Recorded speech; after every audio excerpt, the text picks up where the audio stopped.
अस्सलाम वालेकुम। खालिद का सलाम और आदाब पहुँचे कनाडा से तमाम दोस्तों को। मैं अपने प्रोग्राम नाज़रा के साथ हाज़िर ख़िदमत हूँ। आज का मौज़ू है फ़लस्तीन की जंग, क्योंकि काफ़ी दिनों से मैंने उस पे कोई वीलॉग नहीं बनाया। तो आज मैं ताज़ा तरीन आपको बताऊँगा कि वहाँ पे क्या हो रहा है और क्या हुआ और किसने किया और क्यों किया। सबसे पहले आपको समझने की ज़रूरत है कि फ़लस्तीन एक्चुअली फ़लस्तीनियों का था, ये बात बिल्कुल सही है।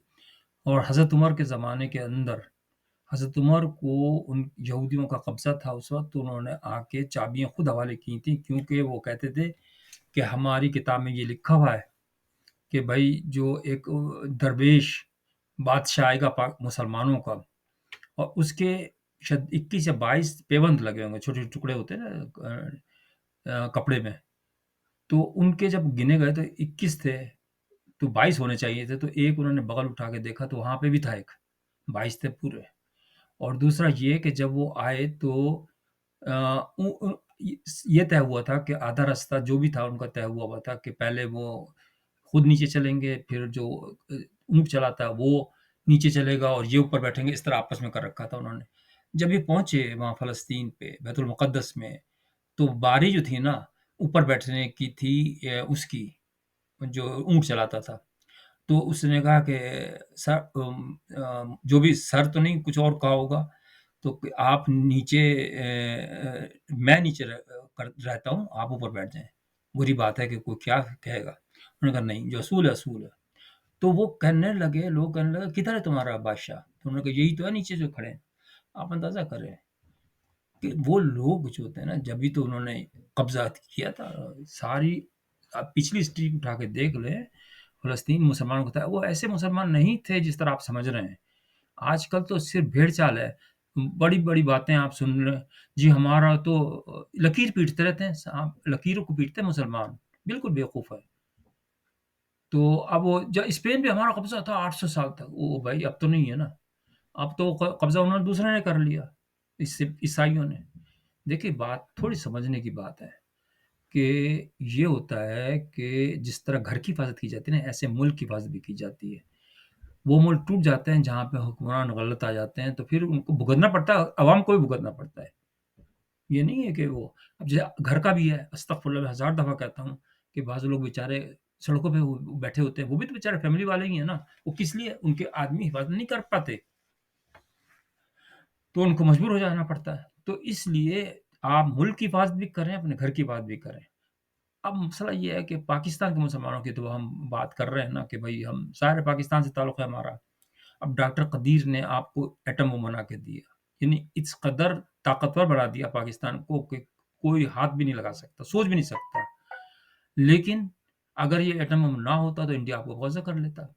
लेकिन उसका क्या हाल किया डॉक्टर कदीर का कि उसके पास दफनाने के लिए जब मरा पैसे नहीं थे, तो मिल के सब लोगों ने चंदा किया और उसको दफनाया। डॉक्टर कदीर खान को जिसको खिताब मिलना चाहिए था, उसको कम से कम सदर तो बनाना चाहिए था।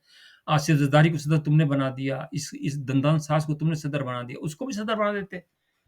डॉक्टर अब्दुल सलाम एक कादियानी था, लेकिन वो जब इंडिया चला गया, झंग का था वो। जब इंडिया चला गया उसको सदर भी बनाया, उसने एटम बम बना के दिया उनको। तो हमारे जो मुसलमान हैं ना, वो बड़े ही यार मैं कहता हूँ छोटे ज़हन के हैं। जब तक ये अपना ज़हन नहीं बड़ा करेंगे ना, ये समझते हैं कि सिर्फ़ मुसलमानों का खुदा है। मुसलमानों का खुदा नहीं है खाली, ये ईसाइयों का भी खुदा है, ये यहूदियों का भी खुदा है, ये हिंदुओं का भी खुदा है, सबका खुदा है। इंसान का खुदा है। तो अब आते हैं हम फ़लस्तीन की जंग की तरफ कि इसमें क्यों नहीं, अब मेरा एक दोस्त कहने लगा टोरंटो से फ़ोन किया उसने, यार तुम क्यों नहीं हिमायत कर रहे हो? भाई हिमायत तो हम कर ही रहे हैं एज़ बीइंग ए मुस्लिम, लेकिन बीइंग ए ह्यूमन हमें परेशानी भी है, फ़िक्र भी है कि हज़ारों लोग मर रहे हैं, बेचारे बच्चे मर रहे हैं, औरतें मर रही हैं। लेकिन ज़ाहिर है कि इंडिविजुअल तो कोई भी कुछ नहीं कर सकता ना, ये तो मुल्क करेंगे ना। और मुल्कों से फिर किस तरह होता है, दोस्ती होती है। अब जैसे पाकिस्तान, फिर मैं पाकिस्तान की तरफ जा रहा हूँ कि भाई आपने इंडिया से दोस्ती नहीं की हुई है, अफ़गानिस्तान से की हुई है कि मुसलमान है, नहीं भई आप नेबर, आपका मिसाल के तौर पर घर पे डिफेंस में आपका घर है एक, बराबर हिंदू भी रहता है, तो आपके हिंदू को मिलेंगे भी नहीं उससे, मेरा ख़्याल है नहीं मिलेंगे ना, नफ़रत करेंगे। लेकिन नहीं, आपके सबसे पहले जो काम आएगा ना आपका वो जो आपके हमसाया है ना वो काम आएगा। इस फ़लसफ़े को अगर आप समझ लें ना, तो बहुत बड़ा मसला हल हो सकता है मुसलमानों का। आपने श्रीलंका के मैनेजर को मार दिया, किसी ने पूछा नहीं क्या सज़ा हुई, क्या नहीं हुई। भाई क्यों हुआ ये इमरान खान के ज़माने में हुआ। इमरान खान का मैंने एक बयान भी नहीं पढ़ा कि उसने कहा हो कि यार ये गलत हुआ। अपने बस वो तो बुशरा को उसका मेकअप नहीं खराब होना चाहिए बुशरा का। बात कहीं से कहीं चली जाएगी। अब आते हैं फ़लस्तीन की तरफ। फ़लस्तीन में लड़ाई कैसे हुई? ये आप सोचिए। ये फ़लस्तीन पिद्दी ना पिद्दी का शोरबा। इसके अंदर कोई दम-फम है ही नहीं। ये दहशतगर्द तंज़ीमें हैं और ये एक्चुअली ये जो बनाई भी है ना, ये खुद इसराइल ने बना रखी हैं, आपको ये पता नहीं होगा। इसराइल का प्लान था ये कि भाई किस तरीके से वो अटैक करें इनका सब क्योंकि एक तो आप सोचिए ज़रा गौर से सोचिए, ये बहुत बड़ी साज़िश है ये जिसको आप इग्नोर कर रहे हैं। ये साज़िश जो है ना इसराइल की खुद की है कि भाई वहाँ से अटैक करवाया जाए ताकि हम ये कह सकें कि भाई उन्होंने अटैक किया है, तो उनको लाइसेंस मिल जाएगा। अब ये सोचिए एक तरफ पहले उसकी फ़लस्तीन की सोच लेते हैं कि भाई ना पिद्दी का शोरबा, तुम अटैक जो कर रहे हो तो क्या तुम्हारा बैकअप है? प्लान है कि भई इसके बाद जो वो अटैक करेंगे। अब गोया कि इसराइल पे हमला करना ऐसा ही है जैसे अमेरिका पे हमला करना। अमेरिका की ताकत आप मज़ाक नहीं समझें। चाइना भी नहीं लड़ सकता उससे, ये मैं आपको हकीकत बता रहा हूँ। इतना ताकतवर मुल्क है वो। तो आप उससे लड़ने चल गए कि चंद लोग सर फिर हाँ, या अल्लाह, या अल्लाह। अल्लाह अपनी जगह पर है, मैं मानता हूँ। लेकिन इस तरह बेवकूफ़ों की तरह नहीं लड़ा जाता। तो अब वो ये है कि इतना देखिए आप खुद सोचिए कि इतना मज़बूत निज़ाम उनका, वो कैसे टूट गया? यकीनन तोड़ा गया ना, खुद तोड़ा गया ना। एक लुच्चे-लफंगे जैसे आप इमरान खान के लफ़्ज़ इस्तेमाल करते हैं ना लड़कों के लिए, उस टाइप के लड़के अब मैं देख रहा था लड़की को जो अगवा करके लेके जा रहे थे, ह ह 100% उसको रैप किया हुआ। वो लड़की रो रही थी जो वो थी यहूदी, मोटरसाइकिल पे पीछे बिठा रखा था बीच में। तो आप नहीं समझते मुसलमानों को अय्याश तरीन कौम है फ़लस्तीनियों की। हमारे साथ पढ़े हैं फ़लस्तीनी लड़के, हर बार लड़की का, हर वक़्त शराब और वो स्कॉलरशिप लेते थे पाकिस्तानी गवर्नमेंट से। तो कहने का मकसद मैं ये नहीं कह रहा कि चलो भई आ जाते हैं, जो भी करें, जो उनका अपनी मर्ज़ी है। लेकिन कहने का मकसद ये है कि आप इस तरह आप जब लड़ाई शुरू करेंगे, तो उनको लाइसेंस मिल जाएगा। वो कहते हैं भई हमें तो फ़लस्तीनियों ने मारा है, अब वो कोई भी नहीं मदद कर रहा। अब जो मुसलमान उनकी मदद करेगा ना, उसके पीछे पड़ जाएँगे वो। वो ताकतवर है। लॉबी जो मग़रबी लॉबी है, जिसमें अमेरिका ये सारे 7-8 मुल्क हैं नेटो के, वो तो जैसे इराक को बेड़ा गर्क किया इस तरह जिसने आगे बढ़ा उसका बेड़ा गर्क हो जाएगा। तो इसलिए कोई भी नहीं सब डरते हैं। तो इसलिए सोच समझ के एक प्लान करना चाहिए ना कि भई आपने क्या करना क्या है। अब छोटे से काफ़िले को आपने उनको मार दिया बेचारों को, यहूदियों को बेचारे मैं इसलिए नहीं कह रहा हूँ, इंसान तो है, उनके भी तो बच्चे होंगे, बीवी होगी, बच्चियाँ होंगी। ये अच्छा किया उन्होंने मुसलमान कुछ उन्होंने छोड़ भी दिया औरतों को, बड़ा अच्छा किया। असली मुसलमान तो नहीं कभी भी करेंगे। ये जो है ना बीच में जिससे वो थी ना आईएसएस थी, वही उन्हीं के ग्रुप के आदमी हैं ये। अफ़गानिस्तान में वही आए थे, अफ़गानिस्तान ने जान छुड़ा ली है, लेकिन ये इमरान खान की वजह से अभी भी बैठे हुए हैं इधर पेशावर के खैबर पख्तूनख्वा के अंदर। उनको जितनी जल्दी निकाल दो, वो तुम्हारा बच जाएगा पाकिस्तान, वरना ये तुम्हारे इस्लाम के नाम पे बेगरक करने वाले हैं ये लोग। इस्लाम इस तरह थोड़ी सिखाता है, अब वो जिहाद का सिलसिला खत्म हो चुका है। जिहाद अब उसके मायने अब बदल चुके हैं। अब जिहाद आप करें जहालत के खिलाफ। अब जिहाद करें मतलब रोज़ी के लिए करें, जिहाद करें लोगों को शऊर देने के लिए। जिहाद फ़िज़िकल अब लड़ाई नहीं हो सकती, अब जो कब्ज़े हो गए, हो गए।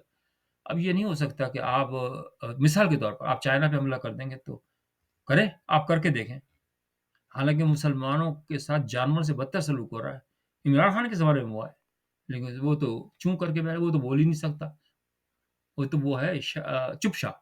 शाह होता है ना, चुप शाह, यानी चुप रहो बस। क्योंकि उनको मस्ती इतनी थी, शराब, कबाब, वो डाइन खून चूसती रहती थी रात भर उसका, मज़े में। मुझे वैसे मिट्ठा जी बहुत पसंद है, सच्ची बता रहा हूँ। वो इतना मुझे हँसाते हैं मिट्ठा जी, इतने अच्छे साफ़ी हैं यार, अल्लाह ताला उनकी ज़िंदगी दे। वो बड़ा ज़बरदस्त तरीके से करते हैं। तो कहने का मकसद ये है कि भाइयों-बहनों, इंसान बन के सोचो।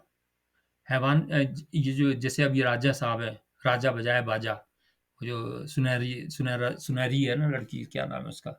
जो भी है, अच्छा बोलती है।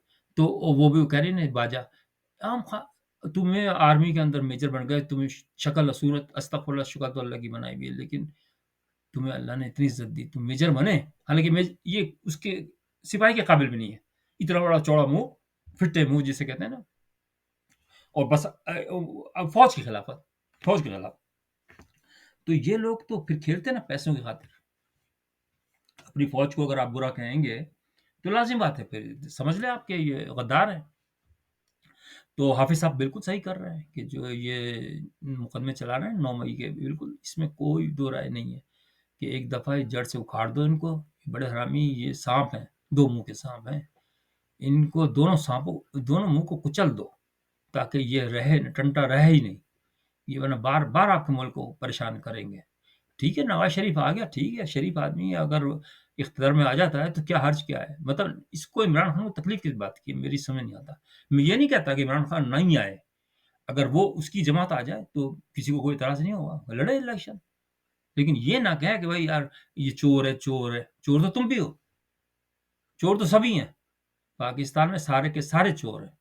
معاشرہ آپ دیکھیں تو صحیح، یقین مانیں کہ کون انسان کانپ جاتا ہے، یقین مانیے. ابھی میں جا رہا تھا پاکستان تو بہن نے منع کر دیا کہ اللہ یہاں اتنا حالت خراب ہے کہ تمہیں بھی بیچ دیں گے اور پتہ نہیں چلے گا تمہیں خود کہ تم بک چکے ہو. یہ اس سے بڑی بات اور کیا کہہ سکتے ہیں آپ؟ بھٹو صاحب کی جو بیٹی تھی چھوٹی سنم بھٹو، اس کا پلاٹ تھا 1000 گز کا، اس کا بہنوئی تھا وزیر اعظم، اس کی بہن بھی وہ تھی. کسی کو وہ صدر تھا اس کا جو بہنوئی تھا، اس کو کسی نے قبضہ کر لیا، چیروتی چلی گئی وہ. تو اس سے بڑی بدقسمتی کسی ملک کی کیا ہوگی؟ آج اس کی جو بیٹی ہے، بھٹو کی جو پوتی ہے، اصل تو وارث وہ ہے نا، در بدر ہوئی ہوئی ہے بیچاری، مجبوراً میں سیکھ کے کانٹا ہوئی ہے. نہ اس کی ماں ہے نہ اس کا باپ ہے، اور اس نے شادی بھی ایسی مجھے تو لگتا ہے کہ وہ بھی بھاگ گیا شاید، مجھے لگ رہا ہے. تو ظاہر ہے وہ مجبور ہے، اب کیا کرے آخر. اب وہ ذرا سا بھی وہ کرے گی نا تو ماری جائے گی، نقصان پہنچ سکتا ہے اس کو. چلو ماری نہیں جائے لیکن نقصان تو کوئی سنسیئرٹی ہے ہی نہیں نا ملک کے اندر. یہ اسلام اس طرح پھیلتا ہے؟ اسلام اس طرح نہیں پھیلتا جس طرح یہ جہاد سمجھ رہے ہیں. اسلام بھائی چارے سے پھیلتا ہے. جو محمد پیارے نبی نے صلی اللہ علیہ وسلم نے فرمایا وہی ہے اسلام، چلے گا وہی. حضرت عمر نے اس کو کہا، حضرت ابوبکر نے، حضرت علی نے. کیا بات ہے یار، ہیرو تھے وہ لڑنے والے. حضرت امام حسین نے اپنا سر کٹا دیا لیکن سرنڈر نہیں کیا، نماز نہیں چھوڑی. یہاں تو یہ کہتے ہیں کہ نہیں یار رشوت پہلے پکڑنی ہے، نماز تو بعد میں مل جائے گی. تو بھائیو بہنوں اپنے آپ کو سدھارو. صحیح بات میں آپ کو بتا رہا ہوں، ورنہ یہ اتنا قہر نازل ہوگا. اللہ کا جب قہر سے بچو اور ڈرو، اگر وہ نازل ہو گیا نا تو کوئی نہیں بچے گا، یقین ماننا. تو اپنا خیال رکھیے گا، اور پروگرام پسند آ جائے تو ضرور لائک کیجیے گا. شکریہ.